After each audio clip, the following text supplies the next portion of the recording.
Thank you very much. My equipment didn't go to Denver this time. Yeah, actually, basically, this is what I actually have in my studio. One thing that's not here is the synclavier, because it's big, and we have its competitor, the wave frame, audio frame, actually. Yeah. Oh, you work for the company, right? Anyway, what we have here are, you want to know what this stuff is? Basically, what I have here, well, this is a power conditioner.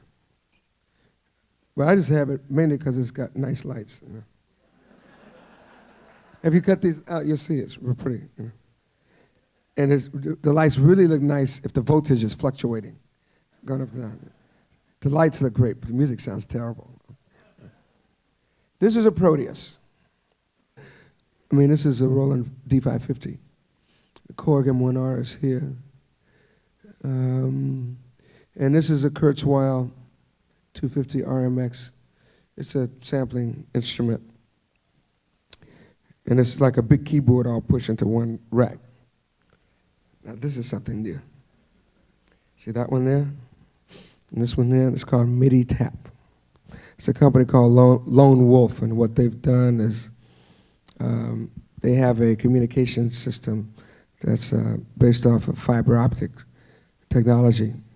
Now, a lot of you may know what MIDI is, basically, what MIDI is. You know, do you know basically know what it is? It's communication between the instruments, so I can play this and play all those things in the rack. You know, there are several limitations to MIDI.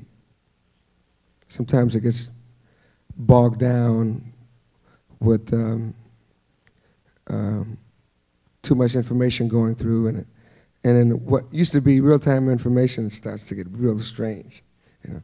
So, but now the people that have developed this technology have developed it in such a way so that MIDI can go through it. And basically what it does is this little box here translates MIDI information into their own protocol. It's a LAN protocol. It's a local area network protocol for fiber optics. And there's one cable. This little looks like a lamp cord, but it's actually glass. And so the information travels not at the speed of MIDI, but travels at the speed of light. You can have through that cable CD information, you can have video information, you can have audio information, you can have MIDI information, all at the same time. And my dream is to have a wireless studio. That's going to take a while, but I think the next best thing is to have fiber optics. Anyway, okay, that's my speech. I like the sound of this instrument so much that when I got it, I just started playing, and we had the sequencer running, and I'm going to play that for you. So I'm not going to do anything but stand here with my hands folded. But I'm going to play something live for you in a second.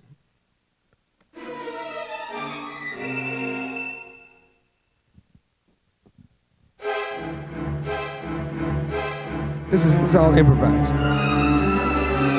So it's sloppy too.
Yeah, I'm playing. I'm doing the playing. Oh, now when you saw me sitting up here having a drink and the music was playing, what that was about was when I had these instruments back in my studio, I used this device, this software that's here. It's called Vision, by a company called Opcode. And it's a sequencer program. Basically what it does is when I have it on, it functions sort of like a recorder. And I play the notes, and this MIDI information of the notes goes through the cables into the computer. This thing remembers the notes that I play.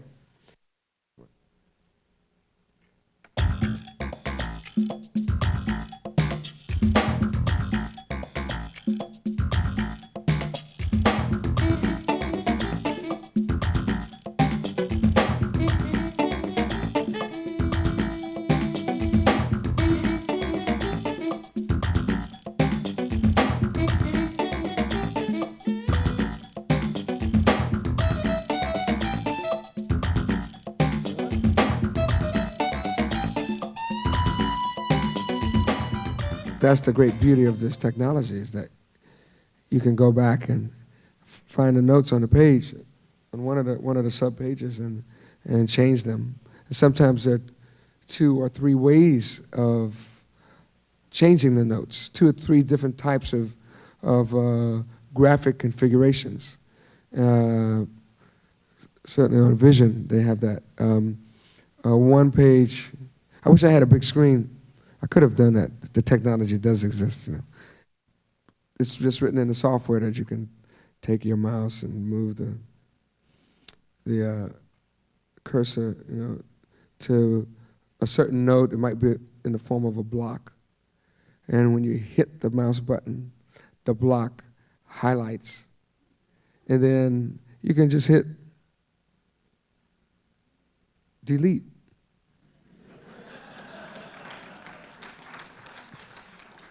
If you really made a major error and you want that note to come back, or group of notes to come back, you can do the undo command, which we couldn't do that too easily with tape when we used to, using tape.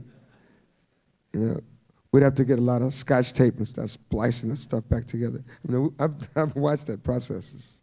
It's a murder. This is a lot nicer, but this takes a long time to do. But you can get an accuracy that was impossible before. But we have to watch out for accuracy. You get too accurate, and you don't sound human anymore. This kind of stuff is very attractive. It can dazzle you, And we're like kids, all of us. Or else we wouldn't be here. We like our little toys, right? And so that stuff is being dangled in front of our faces and carrots in front of our nose. And we go, oh, look at here. We're grabbing and, that's what we're doing. And so we can sometimes start tripping on this stuff and completely lose sight of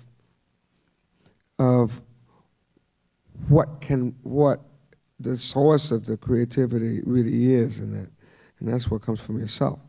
These things are tools, that's all they are. But they're so attractive that sometimes we think that they're really a source, but they're not. So I understand there is the danger to that, but I try not to get too dazzled by that, and I don't do a whole lot of editing. I mean, I may take out some things that are obvious mistakes, but I don't try to make everything so squeaky clean, It takes the soul out of it, and it doesn't sound good anymore. I like to have it kind of, has the hump in it. That's what Quincy Jones said. You need a little bit of the hump right in it. Because I like orchestras, I love Ravel and Stravinsky. It's very exciting to be able to hear the actual sound that you hear in your head. Well, normally I might hear a trombone sound in my head and find those notes on the piano and hear it has a certain function, a trombone function. But to hear the actual sound means I'm actually orchestrating with the instrument that I know and having it come back, almost exactly as I want it. So it's very, very exciting to me. Now I love technology. See, so I like being in the forefront of it, being kind of on that daring edge of trying something I never tried before in front of a big audience somewhere, thousands of people. People think I'm nuts for doing things like that, but it's just the way I am.